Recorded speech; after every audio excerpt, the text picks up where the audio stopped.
वो कबूतर बहुत थका हुआ था। वो सुबह से उड़ रहा था, मगर उसे आज फिर से अपने बेटे के लिए एक दाना तक ना मिला था। जब से उसकी पत्नी मर गई थी, उसे अपने छोटे बेटे किकी की देखभाल भी करना होती और उसके लिए भोजन भी लेकर जाना होता। नदी के पास कबूतर एक दाना देखकर वहाँ उतरता है। कहाँ कहाँ मुँह उठाए आ गए हो? ये इलाका मेरा है और ये दाना मैंने पहले देखा था। तुम यहाँ से जा सकते हो। कौवे, मेरा बेटा 3 दिन से भूखा है, वो मेरा इंतजार कर रहा होगा। आप कृपया करें, मुझे ये दाना अपने बेटे के लिए ले जाने दें। बेटा तुम्हारा भूखा है, मेरा नहीं। जाओ, भाग जाओ यहाँ से, नहीं तो एक लगाऊंगा। कबूतर भोजन मन के साथ वहाँ से चला जाता है। मैं नहीं बोलता आपसे, मैं सुबह से आपका इंतजार कर रहा हूँ। पता है, मुझे बहुत भूख लगी हुई है। मैंने कल भी कुछ नहीं खाया था। कबूतर खामोश था। अपने बेटे के किसी सवाल का जवाब कबूतर के पास नहीं था। क्या आज फिर भोजन नहीं मिला? पापा पापा सॉरी, मैं गुस्से में कुछ ज्यादा ही बोल गया। सॉरी पापा, मैं तो मजाक कर रहा था। मुझे तो भूख नहीं है, मैंने पानी पी लिया था। फिर कबूतर अपने बेटे को अपने सीने से लगाकर रोने लग जाता है। मुझे माफ करना मेरे बेटे, मैं आपकी कोई खुशी नहीं पूरी कर सका। मैं समझता हूँ पापा, मम्मा नहीं है। जब से मम्मा हमें छोड़कर गई है, हमारा जीवन बहुत दुखी हो गया है। फिर वो दोनों बाप बेटा भूखे ही सो जाते हैं।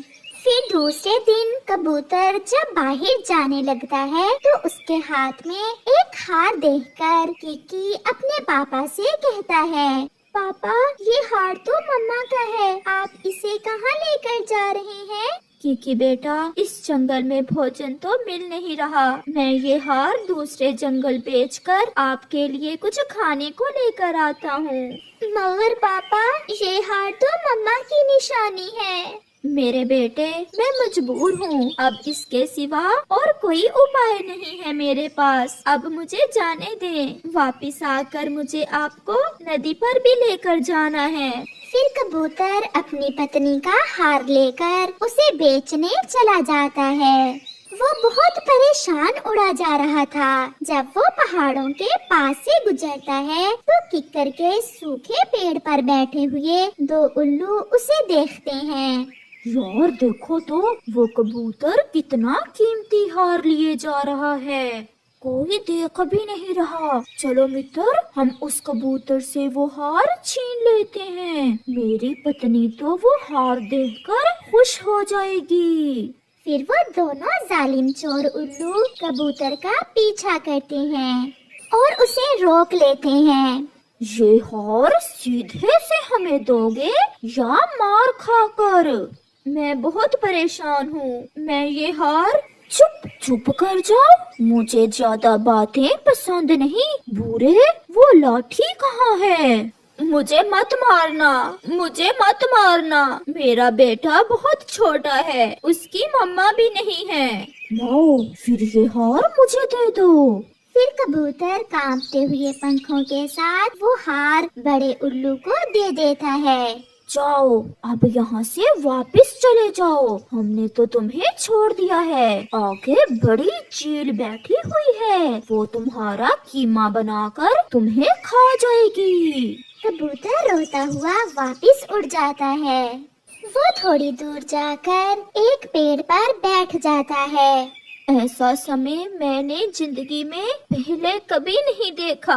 मैं बहुत कमजोर हो गया हूँ। अपने बेटे की खातिर मुझे सबसे डरना पड़ता है। मेरा बेटा अभी छोटा है।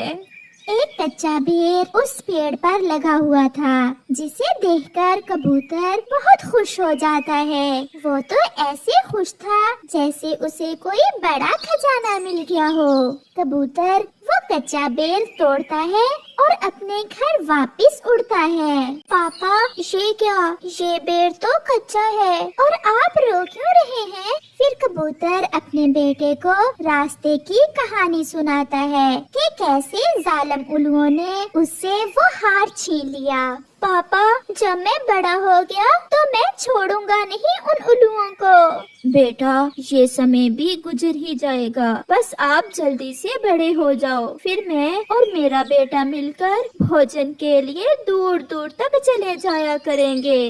कबूतर का बेटा वो कच्चा पेड़ खा लेता है। जंगल में रात भी हो जाती है। किक्की सो जाता है। कबूतर की आंखों में नींद नहीं आ रही थी क्योंकि वो जानता था कि उसका बेटा भूखा है और वो कई दिन से अपने बेटे को पेट भर खाना नहीं दे सका था। फिर आधी रात को कबूतर कुछ सोचकर अपने मुंह पर एक रुमाल बांधता है और अपने घर से निकलता है। वो उड़ता हुआ तोते के घर के पास जाता है। वो खिड़की में से देखता है, तोता सोया हुआ था और उसके पास कुछ दाने सरसों के पड़े थे। वो कबूतर इतना मजबूर हो गया था, आज वो जिंदगी में पहली बार घर से चोरी करने के लिए निकला था। वो अभी तोते के घर में घुसने ही वाला था कि तोते की आंख खुल जाती है। चोर चोर चोर, पकड़ो, चोर आ गया।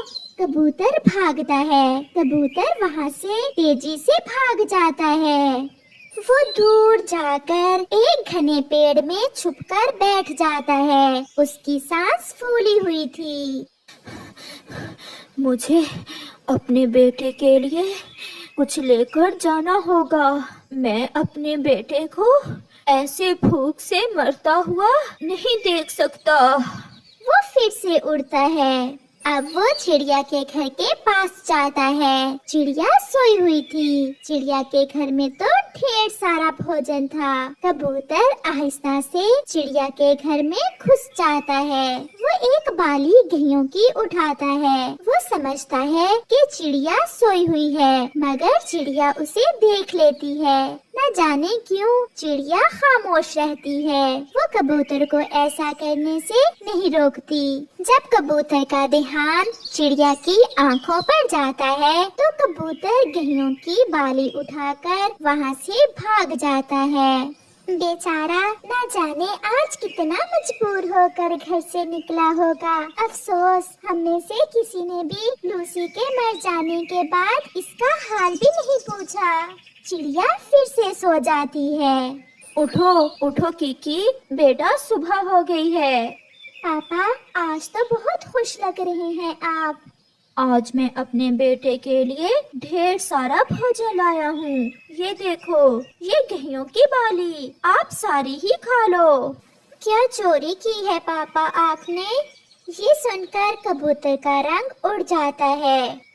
नहीं बेटा, आप खाओ। चलो जल्दी करो, फिर हमें नदी पर भी जाना है।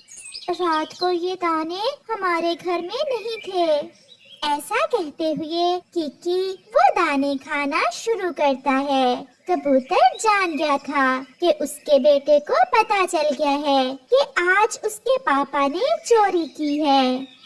चिड़िया उनके घर आती है। चिड़िया के पास एक टोकरी थी जिसमें ढेर सारा भोजन था। चिड़िया को देखकर कबूतर डर जाता है। कबूतर भैया, मैं बहुत शर्मिंदा हूँ, मुझे समय ही नहीं मिला। मैं भूल गई कि आप अकेले हो और जंगल में भोजन की कमी है। आज से आप रात को भोजन की खोज को नहीं जाएंगे।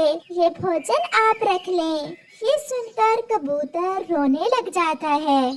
चिड़िया बहन, मुश्किल समय है, बहुत मुश्किल है। आशा रखो कबूतर, एक दिन होगा जब आपके घर में खुशियाँ ही खुशियाँ होंगी, जब हम अपने किकी की शादी करेंगे। प्यारे दोस्तों, अपने आसपास नजर दौड़ाएं। अगर कोई ऐसा मजबूर कबूतर आपको मिले तो उसकी मदद जरूर करें। चाचा कबूतर हर रोज मुंह अंधेरे उठता और अपने काम पर चला जाता। जंगल में उसकी दूध की दुकान थी। क्या छोटा क्या बड़ा, सभी पक्षी चाचा कबूतर से दूध लेने आते थे क्योंकि उसका दूध खालिस जो होता था। चाचा कबूतर, मुझे आज 1 लीटर दूध ज्यादा दे दे। मेरी बहन आ रही है आज दूसरे जंगल से और पैसे मैं कल दूंगा। कोई बात नहीं तोते, आपके पैसे तो घर में ही हैं। चाचा जी देख कर देना, कहीं दूध में कोई मक्खी ना हो। एक दिन मैंने दूध लिया, उसमें मक्खी निकली थी। मेरे दूध से कुछ नहीं निकलेगा, और वैसे भी मेरी दुकान पर मक्खियाँ नहीं आती, क्योंकि सारी मक्खियाँ सामने कालू और गोरी की दुकान पर हैं, और वो फारग बैठे मक्खियाँ मार रहे हैं। सामने वाली दुकान कालू कव्वे और गोरी कव्वी की थी। वो भी दूध बेचने का काम करते थे, परंतु उनकी दुकान पर कोई ग्राहक न जाता था। गोरी, सुबह से ऐसे ही बैठे हुए हैं, अभी तक कोई ग्राहक भी नहीं आया। ग्राहक आए भी तो कैसे? चाचा कबूतर की दुकान हमसे पहले जो आती है, सभी ग्राहक चाचा कबूतर के पास चले जाते हैं। गोरी, चलो जाकर चाचा से बात करते हैं। फिर गोरी कव्वी और कालू कव्वा चाचा कबूतर के पास जाते हैं। चाचा जी, बात ये है कि हमारे पास कोई ग्राहक नहीं आता। तुम्हारी दुकान रास्ते में है, कल से मैं तुम्हारे वाली जगह पर दुकान लगाऊंगा और तुम मेरी जगह पर। इसमें जगह का नहीं बल्कि मेरे दूध का कमाल है। मैं अपनी गायें और भैंसों का खालिस दूध लेकर आता हूँ और तुम्हारा दूध बाजारी होता है। जो भी है, कल से तुम यहाँ दुकान ना लगाना। ठीक है गोरी, आप लड़ क्यों रहे हैं? मैं कल से तुम्हारी जगह पर दुकान लगा लूंगा और तुम मेरी जगह पर लगा लेना। क्या बात है पति जी, आप कुछ परेशान लग रहे हैं। क्या बताऊं लूसी, वो कव्वे जो मेरे सामने दूध बेचते हैं। हाँ, क्या हुआ उन कव्वों को? होना क्या है उन्हें, वो आज मेरे पास आए और कहने लगे कि कल से वो मेरी जगह पर दुकान लगाएंगे। वो क्यों पति जी? वो कहते हैं कि उनका दूध इसलिए नहीं बिकता क्योंकि मेरी दुकान उनसे पहले आती है। इसमें चिंता की क्या बात है? आप देख लेना, हमारी दुकान कहीं भी हो चलेगी, क्योंकि हम कौन सा दूध में पानी मिलाते हैं। मलाइयों वाला दूध होता है हमारा। लड़ने की कोई जरूरत नहीं है। जैसा वो कहते हैं आप वैसा ही कर लें। दूसरे रोज कव्वा और कव्वी पहले ही आकर चाचा कबूतर वाली जगह पर अपनी दुकान लगा लेते हैं और कबूतर आकर कव्वों की जगह पर दूध की दुकान लगा लेता है। चाचा जी, 1 लीटर दूध दे दें, ये ले पैसे। कालू जी, जल्दी से दो दूध डालकर बुलबुल बहन को। अरे ये क्या, मैंने तो देखा ही नहीं। यहाँ तो चाचा कबूतर की दुकान थी, मैंने तो उसी से दूध लेना है।